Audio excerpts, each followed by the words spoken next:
turabamukije bakunzi ba AKEJO MEDIA aho muherereye hose. Izina ni Ikaze Samuel, nkaba ngaragara cyane mu biganiro bya menya vyinshi.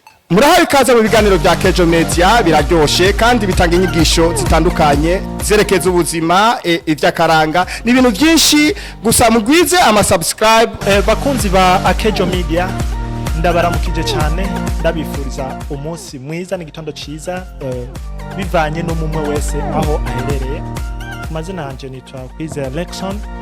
Ibikorwa fise sanzwe ndangurira muri AKEJO MEDIA, ndumo designer graphic, nkongera nkaba umuhinyanyuzi w'amasanamu.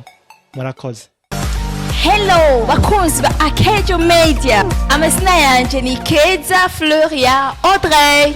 Sanzwe nkoresha ibiganiro bibiri.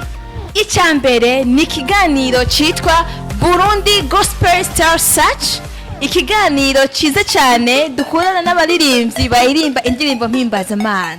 Bakunzi ba AKEJO MEDIA, ndabaramukije cyane aho muherereye hose.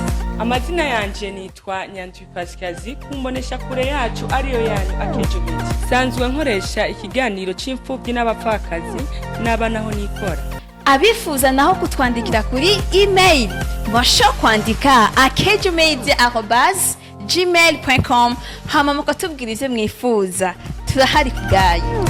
Kucerekeye ama platforms naho dukoresha, turakoresha Instagram na X, Facebook, TikTok and YouTube.